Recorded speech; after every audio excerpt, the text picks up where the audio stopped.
Di valve ini ada yang namanya mulut tangki atau o-ring. Pastikan nih di setiap tangki sebelum kalian turun menyelam, pastikan di valve-nya atau di mulut tangkinya ada karet atau ada o-ring. Ya, pastikan di sini selalu ada. Kalau tidak ada jangan pernah pakai. Tinggal ganti yang baru atau pasang o-ringnya terlebih dahulu. Karena percuma pada saat diinstal menggunakan regulator, dia akan keluar, akan bocor. Ya. Terus kemudian di sini ada keran pembuka. Kita biasa nyebutnya keran pembuka. Kalau kita nggak buka, putar ke belakang. Kalau kita tutup, putar ke depan. Oke? Buka ke belakang. Nah, ini bagian depan ya. Dan ini valve-nya, ini kerannya selalu ada di sebelah kanan kita atau badan kita. Dan kita berdiri di belakang tangki. Paham ya, teman-teman ya? Terus kita turun ke bawah. Biasanya kalau kita latihan di kolam, kita menggunakan ini tank boot atau perdam supaya kita tidak merusak lantai atau dinding kolam. Ya, ini biasanya kita gunakan buat di kolam. Tapi kalau di laut kita nggak butuh ini, kita nggak pakai ini. Hanya buat latihan di kolam saja. Oke? Terus naik ke atas. Di sini juga teman-teman perhatikan. Di sini ada tulisan, ada marking. Ada tulisan di sini, ada marking. Ada yang bertuliskan namanya Luxper. Luxper di sini ya. Di sini ada tulisan Luxper. Luxper ada yang tahu nggak apa? Kang Asep yang udah pernah latihan? Lupa bang. Hah? Izin lupa. Hah? Lupa. Lupa bang, lupa. Oke, nama tankinya ya. Terus kemudian di samping berikutnya di sini ada tulisan Amscoot. Habis Luxper di bawahnya ada tulisan Amscoot. Ada yang tahu nggak Amscoot apa? Amscoot, American Scuba Diving. Ada yang tahu nggak? Amscoot itu adalah made in-nya atau pabrikan pembuatannya asli dari Amerika. Oke, Amscoot, American Scuba Diving. Nah, kemudian di sampingnya lagi di sini ada angka 80 CAF. Kelihatan nggak teman-teman? Nah, di sini nih. Nggak kelihatan ya? Nah, di sini nih. Di sini ada angka 80. Tahu nggak angka 80 CAF atau cubic foot? Bukan. Ini angka 80 cubic foot adalah ukuran tangki yang kita pakai saat ini. Atau tangki standar yang kita pakai saat ini buat para diver internasional semuanya, ukuran standarnya yang dipakai adalah 80 CAF atau 80 cubic foot. Atau di sini 11 liter. Ada ya. Ya, 11 liter. Ini tabung standar buat dipakai para diver semuanya ya, internasional. Ini tabung standar ya. Oke, paham? Paham ya? Oke. Langsung lanjut biar mempersingkat waktu. Kemudian tangki ini hanya berumur 5 tahun. Tangkinya ya. Tangkinya hanya berumur 5 tahun. Jadi punya masa pakai. Jadi setiap 5 tahun sekali tangki ini dilakukan pengecekan hidrostatis. Wajib nih, apalagi buat teman-teman yang di rescue ya kan, wajib harus dilakukan seperti itu. Harus dilakukan pengecekan hidrostatis untuk mengetahui tabungnya layak atau tidak dipakai sampai dengan 5 tahun ke depan. Paham ya? Kalaupun tidak layak, tidak lulus uji hidrostatis, nggak boleh digunakan. Oke, beli aja yang baru karena bakal menyusahin. Oke, lanjut. Terus kayak saya nih sama Bang Keling yang di Dive Center ya, yang punya alatnya. Kita setiap setahun sekali, 1 tahun sekali kita melakukan pengecekan secara visual buat tangkinya ya. Kita buka nih, kita buka pakai ada kuncinya. Kita buka, tapi kosongin dulu udaranya.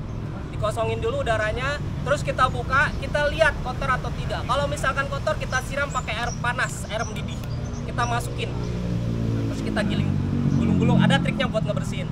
Biasanya itu kita setahun sekali ya. Nah, kalau sudah dilakukan dibersihkan, tunggu sampai 3 hari sampai kering banget, baru kita pasang kembali dan siap diisi dan digunakan.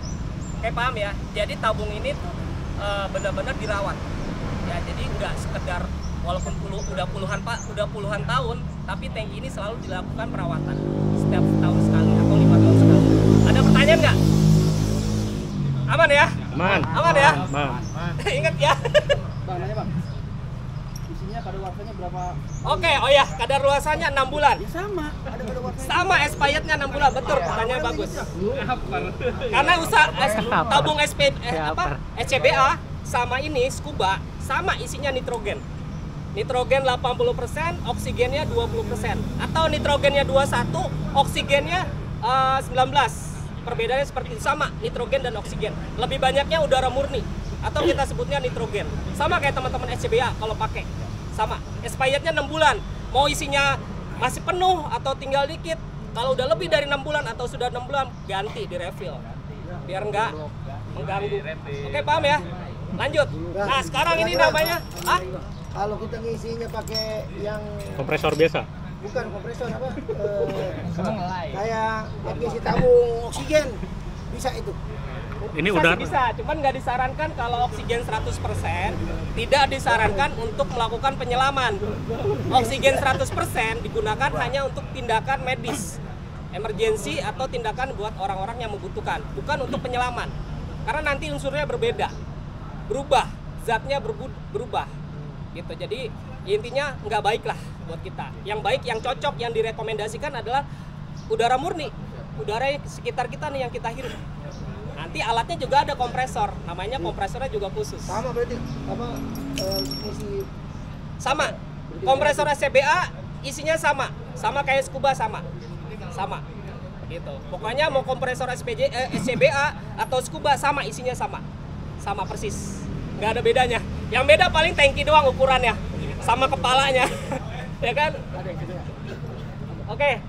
Ada lagi? Nggak ada ya? Oke, lanjut. Sekarang ini namanya BCD. Ini namanya BCD. Singkatannya adalah Buoyancy Compensator Device atau Buoyancy Control Device. Tahu nggak? Fungsinya ada 2 fungsi di BCD atau rompi. Ada 2 fungsi. Ini atau kantong udara ya, biar gampang. Saya mensederhanakan buat kalian. Ini adalah kantong udara. Ya. Fungsinya ada 2. Yang pertama, kalau kita ada di permukaan air, dia sebagai life jacket atau sebagai pelampung. Kalau ada udaranya, kalau diisi udaranya, dia akan membantu kita untuk tetap ngambang di dalam air. Terus kedua, dia berfungsi sebagai penyeimbang. Penyeimbang pada saat kita hovering di kedalaman air. Kita mau bermanuver ke kanan, ke kiri, ke atas, ke bawah, dia fungsinya sebagai penyeimbang. Oke? Jadi kalian bisa dibantu menggunakan ini supaya badan kalian tetap bisa stabil saat diving. Yang penting kuncinya satu, tenang. Oke? Terus di BCD ini ada beberapa bagian yang harus teman-teman tahu dan pahami. Bukan dihafalin ya, tapi paham. Yang pertama, ini adalah rilisnya ya. Ini rilis perut. Kemudian kedua, di sini ada bakal perut. Akan diikat di perut. Ketiga, di sini ada rilis tangan, kanan dan kiri. Ya. Keempat, di sini ada bakal dada. Ya, nanti bakal di sini. Semuanya harus terpasang pada saat nempel di badan. Oke? Kemudian masih di tali juga ya, masih seputar tali. Kita putar bagian belakang. Ini bagian belakang. Ini bagian belakang. Ini bagian depan, ini bagian belakang. Di sini ada tali 2, yang tipis sama yang tebal atau yang lebar. Yang tipis namanya tali pengaman atau safety tank. Ya, nanti akan dikaitkan di sini di leher tangki. Dan yang kedua, yang lebar, ini tali release tangki yang akan menggendong, akan ngikat. Dan ini bakal ngeloknya atau nguncinya. Oke? Kemudian masih di bagian belakang di sini ada tempat pembuangan udara. Namanya down valve, bawah dan atas. Dia sifatnya adalah secara otomatis akan mengeluarkan udara yang berlebih pada saat kalian isi berlebihan, dia akan secara otomatis keluar lewat sini atau lewat sini. Atau bisa kalian keluarkan dengan cara manual, tinggal tarik. Nanti saya kasih tahu caranya. Oke? Oke, sekarang putar lagi ke depan. Di sini yang kayak belalai. Yang kayak belalai ini selalu ada di sebelah kiri. Selalu ada di sebelah kiri. Ini namanya power inflator. Namanya power inflator. Di power inflator itu ada 2 bottom atau 2 tombol. Yang pertama, kita pegangnya seperti ini. Kita pegangnya seperti ini. Seperti pistol. Tombol jempol, yang jempol tekan tombol inflate. Ini seperti ini inflate. Ya, yang di bawah ini inflate. Yang di atas telunjuk ini tombol deflate atau ngebuang. Ngebuang udara yang telunjuk. Ya, yang ini isi, ini buang. Inflate, deflate. Inflate, deflate. Paham ya? Ya, oke. Lanjut. Ada pertanyaan nggak? Sekarang saya anggap udah paham ya. Sekarang cara pasang. Cara pasangnya nanti biasakan. Kalau misalkan nanti saya bawa turun ke bawah, biasakan cara pakainya seperti ini teman-teman. Kalau kita mau masang BCD, usahakan semuanya rilisnya semua kendor. Dikendorkan terlebih dahulu, semuanya dikendor-kendorkan dulu. Supaya apa? Kita gampang masukinnya. Yang pertama kita masuk tangan kanan. Ya. Kita tangan kanan, kedua seperti ini. ini kita pegang dan tangan sikut kiri yang masuk terlebih dahulu. Kalau untuk tangan kiri sikut, kita dorong pakai tangan kanan, kita sambil nungging.